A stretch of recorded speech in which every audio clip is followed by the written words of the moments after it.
that makes and sells oil drums. Each year, customers buy more and more from our because he makes a better oil drum than his competitors. One day, customers demand more oil drums than the owner can produce.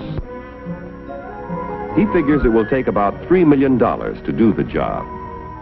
So he decides to form a corporation to sell shares in his business to raise the capital he needs. First, the owner goes to the state government to get a corporation charter and permit to sell shares in this business.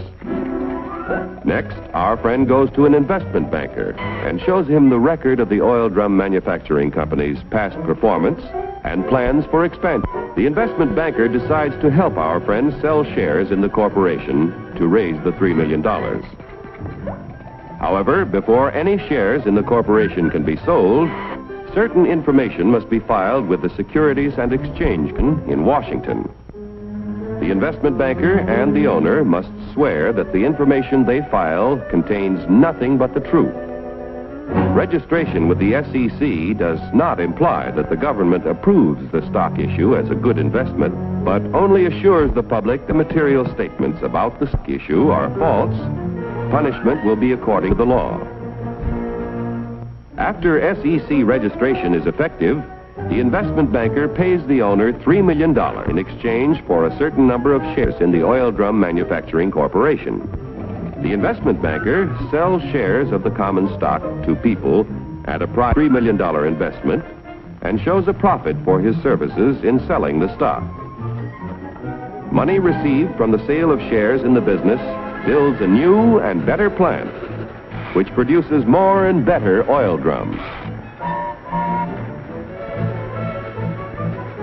The people who bought common stock own proportionate shares in the corporation, tools, equipment, and all of its assets.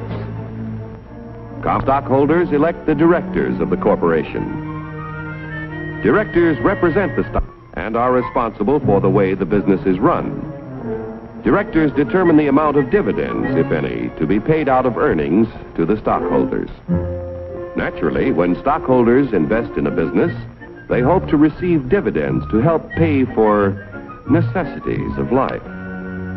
Within a few short years, an increasing demand for the company's product poses a friend. How can he fill all the orders? He will have to build more plants and buy more tools to increase production of oil drums. It will take about $20 million to do the job. One way to get this additional capital is to sell more stock to many more people. So the Oil Drum Manufacturing Corporation votes to send its president to the New York Stock Exchange to see if their common stock can qualify for listing. The corporation wants to list its securities on the exchange so that the additional stock they need to sell will be more attractive to investors all over the nation. Securities listed on the New York Stock Exchange can be sold for cash any time in this national marketplace. Each year, inquire about listing their securities, but only those which can pass a thorough examination as to their financial health are accepted. Calling the president of the Oil Drum Manufacturing Corporation. Calling the president of the Oil Drum Manufacturing Corporation. Report to Examination Room B. Attention all members of the Stock List Department. Report to Examination Room B. The Stock List Department examines the qualifications of corporations to be listed on the New York Stock Exchange. The corporation must have substantial assets in plants, tools, equipment, and cash. There must be a broad distribution of its shares among a large number of stockholders.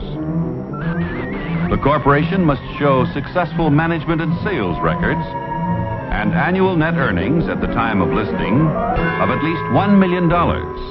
The proposed stock issue must meet federal, state, and New York Stock Exchange regulations. The corporation must agree to report to its stockholders at frequent intervals. If the examination by the Stock List Department indicates the corporation meets minimum requirements of the exchange at the time of the examination, the corporation's application for listing is recommended. The Board of Governors of the New York Stock Exchange finally approves the application and sees that it is made public. Extra, extra, read all about it. Now that the Oil Drum Manufacturing Corporation stock is listed, its name is abbreviated for use on the ticker tape. Each time ODM stock or any other stock listed on the exchange is bought or sold, the ticker tape flashes all over the nation the price and number of shares traded.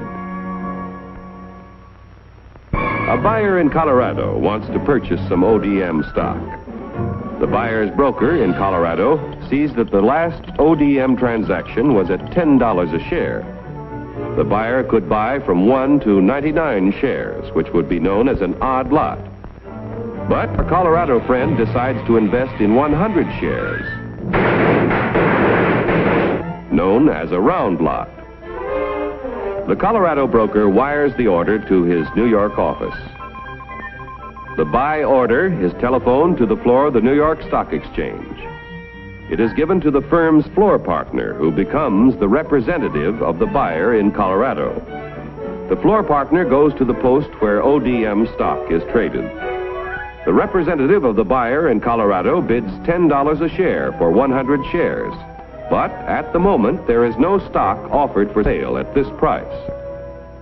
In the meantime, however, in Maine, an ODM stockholder who needs cash decides to sell his 100 shares if he gets $10 a share. The Maine broker wires the sell order to his firm's representative on the floor of the New York Stock Exchange. This firm's floor partner, representing the seller in Maine, offers to sell 100 shares of ODM stock at $10 a share. The price of $10 a share is mutually acceptable and the transaction is made. Like the cowboy in Colorado and the fisherman in Maine, investors all over the country use the facilities of brokers who are members of the New York Stock Exchange whenever they want to buy or sell stock of companies listed on this national market. Yesterday's savings financed the miraculous growth of our railroads, automobiles, airplanes, farm machinery, communications, electric light and power, textiles, and countless other industries contributing to a more enjoyable life. If a part of our savings continue to flow into industry, American labor, management, and capital can continue to build new tools and plants.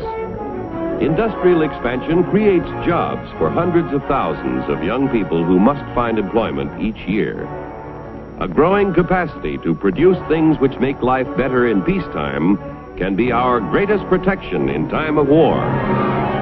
When danger threatens, we can convert industry to produce the things we need to defend ourselves. Common stock investments have helped to make our country prosperous and powerful. Owning a share in American industry is like owning a share in the future of our nation. But remember, John Q., there is a risk as well as an advantage in owning any kind of property. So get the facts before you put your money